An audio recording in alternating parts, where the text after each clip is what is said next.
Olá pessoal, tudo bem? Eu sou o Liber, esse é o Kitnet HQ e o livro de hoje é Superman Esmaga a Clã. O Superman ele surge em 1938 lá na Action Comics. Ninguém estava botando fé que ele ia fazer sucesso, só que ele fez muito sucesso.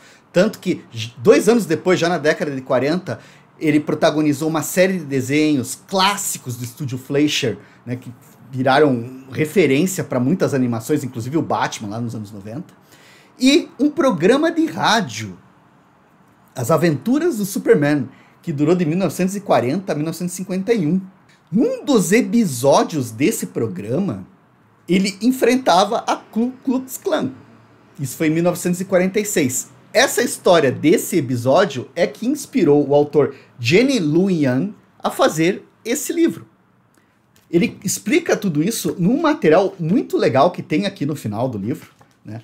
Superman e eu. Cara, é muito maneiro, assim, esse texto, porque ele vai colocar trechos biográficos dele, vai colocar trechos históricos, vai contextualizar sobre a Ku Klux Klan e sobre a questão supremacista e racial nos Estados Unidos, né? A violência e o preconceito que existem lá. Principalmente, no caso dessa revista aqui, especificamente nesse livro, ele vai falar da questão contra os asiáticos. O Jenny Lou Young, ele é autor também do Chinês Americano, que saiu aqui uns anos atrás e também é muito bom. Versa sobre esse mesmo tema e ele constrói uma história maravilhosa. Se você puder, vá atrás porque vale muito a pena.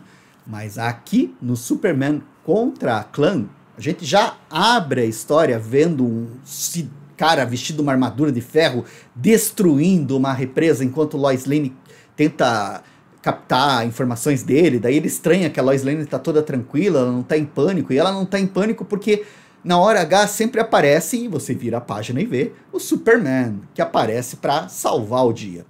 Esse Superman da época da rádio não voava ainda, você estava começando a construir o personagem, então tinham muitos poderes que ele ainda não tinha, tinham muitas características do Superman, do mito dele, que iam aparecer no programa de rádio. Inclusive o voo. O Jenny Lou Young pega essa questão do voo, porque o Superman no começo não voava, né? Ele dava saltos enormes, mas ele não voava. E daí ele começa a voar. E o Jenny Lou Young pega essa ideia, esse conceito que na prática aconteceu porque os roteiristas acharam legal fazer ele começar a voar. Mas na história que o Jenny Lou Young faz, ele acaba casando isso com questões raciais, com questões de preconceito, com questões de identidade, de cultura. O Superman vai enfrentar esse vilão, vence ele, arranca lá a placa peitoral, vê que tem uma pedrinha verde, que é a Kryptonita que a gente conhece, mas ali ele está vendo pela primeira vez, ele não tinha ideia.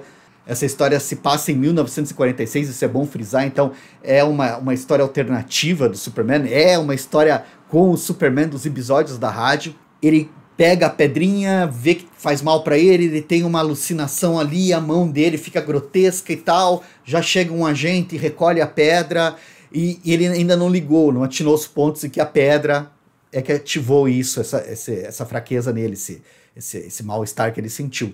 Daí ele parte, missão concluída. Já na outra página a gente conhece a protagonista dessa história, que se chama Roberta Lee, ou melhor, Lan Xin Lee. O nome dela é Lan Xin Lee, só que para a família asiática dela chegar e entrar, se incorporar melhor, eles mudam o nome. Foi a mesma coisa que aconteceu com a família do Jerry Siegel e do Joe Shuster, os judeus que criaram, né, o Superman. As famílias deles também tiveram que mudar os nomes. Mudar o nome da família para se incorporar na cultura americana era uma prática muito comum. Inclusive eu me lembro de muitos colegas que nos anos 90 faziam desenhos para os Estados Unidos e mudavam o nome deles para versões americanizadas para poder, sei lá, entrar melhor no mercado, ser melhor aceito por esse pessoal bacana que são os Estados Unidos, né? A Lan Xin Lee está se mudando com a família, está chegando em Metrópolis, o pai dela tem um novo emprego, e a história toda vai girar em torno dela e do Superman. São meio que vão ser duas histórias que seguem paralelas, elas acabam convergindo, acabam se encontrando. Ela vai ela e o Superman vão ter uns momentos de interação bem interessantes de crescimento do próprio personagem do Superman, né? O Superman, nessa história, ele precisa lidar com o fato da identidade dele, porque ele não é um cidadão norte-americano, ele não é um legítimo cidadão norte-americano, ele é um alienígena, um alien, um estrangeiro, um cara que literalmente veio de outro mundo, de uma outra cultura, com outra constituição, com... Cara, enfim... Essa história, além de ter o confronto com a clã, tem o confronto do Superman com ele mesmo e com a questão de identidade que ele tem. E o Jenny faz isso muito bem. E faz um paralelo muito legal com as próprias questões de identidade da família da Lan Xinli. É muito bacana, assim, o jeito como eles desenvolvem esse confronto.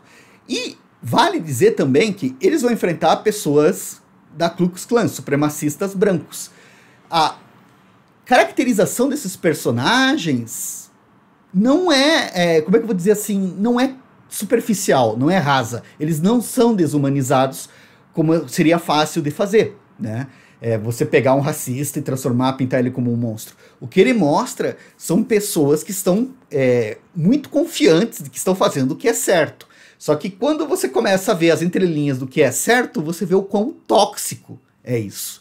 E tem uma força dramática aí muito interessante, né? O Superman, apesar de tudo, ele não vai exercer violência contra essas pessoas, ele não vai matar, porque o Superman não mata, né? O confronto ali, ele sabe dos limites dele. Entretanto, né, essas pessoas, elas vão ter acesso à famosa pedrinha verde e, cara, acontecem coisas bem interessantes nessa história. Ainda é uma história infanto-juvenil, ela não é pesada, mas ela tem umas ideias muito bacanas, ela tem um drama muito legal, tem um desenvolvimento, umas sacadas geniais. Pra mim, uma das melhores histórias de Superman que eu li, assim, cara. Se você curte o personagem, se você é daqueles que fala, não, o Superman, o ideal do Superman, cara, você vai curtir essa história. Ela é legal pra dedéu. Valeu, galera! Se você já leu, quiser deixar sua opinião aqui embaixo, por favor. Se quiser deixar o like pra gente, sensacional. Quiser assinar, se inscrever no nosso canal, por favor, agradecemos bastante. Muito obrigado pela audiência, muito obrigado pela atenção de vocês e nos falamos. Até a próxima, pessoal!